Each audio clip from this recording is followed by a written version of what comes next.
pass over to Comfort. Chicago's got possession at center. Kids got the puck. Here's a shot. Wow. There it is. They score.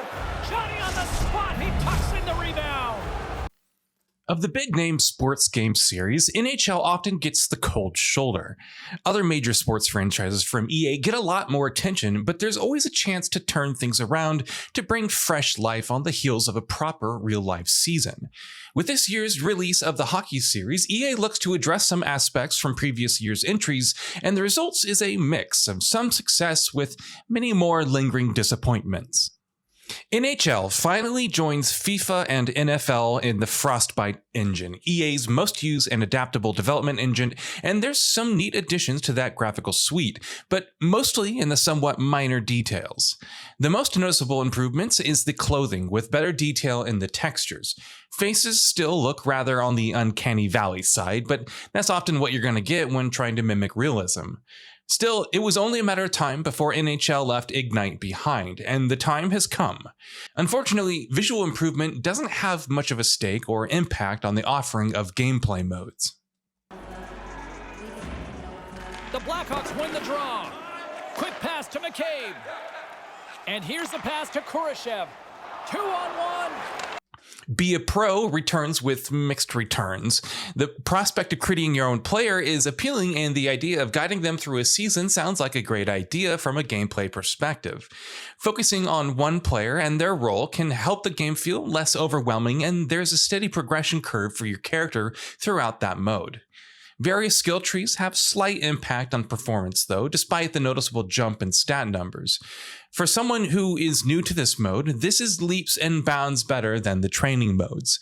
Where Be a Pro falters though, is that in the story that's told through overwhelming commentary and bland interview-style conversations. The mode is still a nice to have, but desperately needs an expansion to its feature set. The voice performances are very well done. They have a very clear tone and carry conversations well on and off the rink.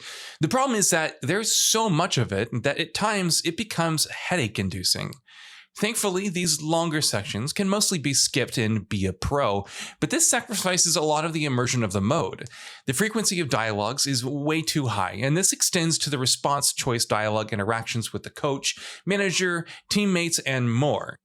These are essential in that mode, as specific responsive give metrics to improve performance, but the options are very bland and they don't flow naturally because they're segmented interactions. These are often seen in between outcomes, which take away from the best part of Be a Pro. Some of the most fun I've had in a quick session outside of Be a Pro is Ones Now, where 3 players each compete against one another on a fraction of the court to score. Bouts are quick, and the gameplay is simple to understand. The overall flow makes this mode the best to warm up with and learn an isolated form of hockey. One minor issue with this mode, though, is that goals are relatively small, which can mean that the outcomes are decided rather quickly. The reason for this is largely due to the fact that there isn't an easy way to misdirect the goalie, since passing isn't an option. So, win or lose, this is still a good mode to practice shooting at the goal with a bit of opposition getting in the way.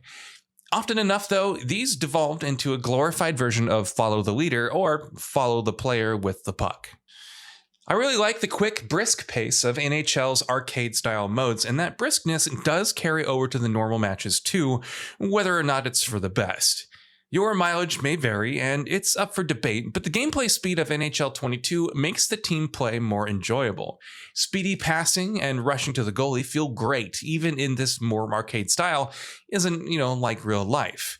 It all depends on how true to form you want sports games to be, and personally, this continued approach is fine by me for the sake of enjoyment. Like its predecessors and EA Sports contemporaries, NHL 22's online offering is Ultimate Team, aside from World of Chell, which leans back on this with lenient modes like Ones Now for those looking for a somewhat less competitive and more social online experience. Hockey Ultimate Team is very similar to FIFA and NFL's variants, with opening packs with players to mix and match for a roster. There's still no understanding that this is gambling and can be done with real money.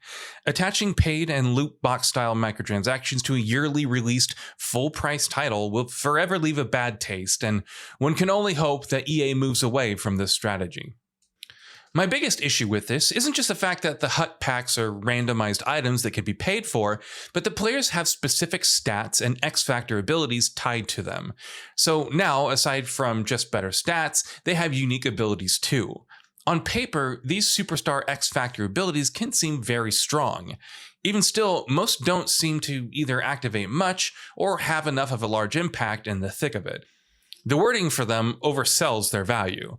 While this is all well and good offline where you can play with favorites in their respective teams, not being able to take advantage of the offline practice with them online is very disheartening.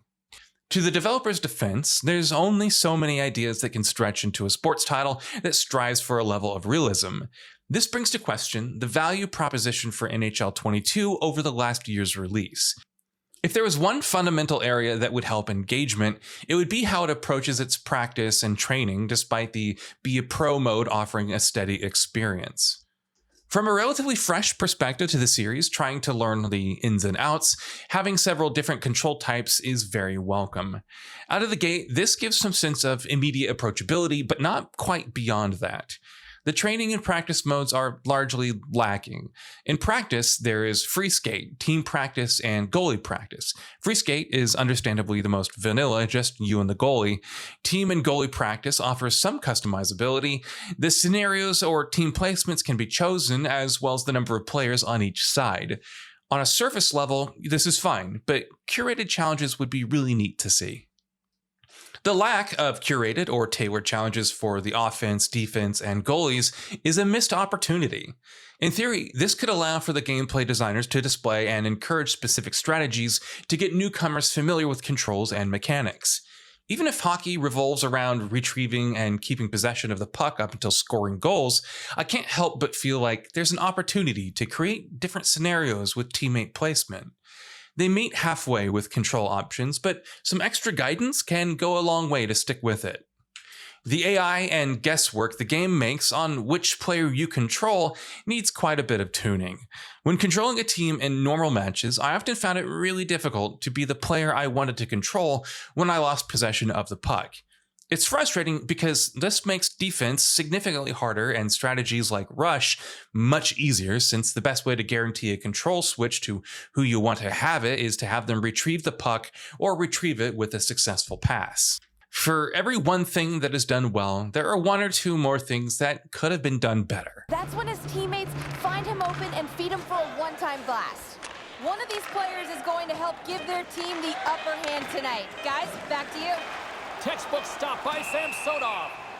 The visual uplift is nice, and the migration to Frostbite went over smoothly, but unfortunately, this can't save the waft of returning modes that makes for a dry feeling.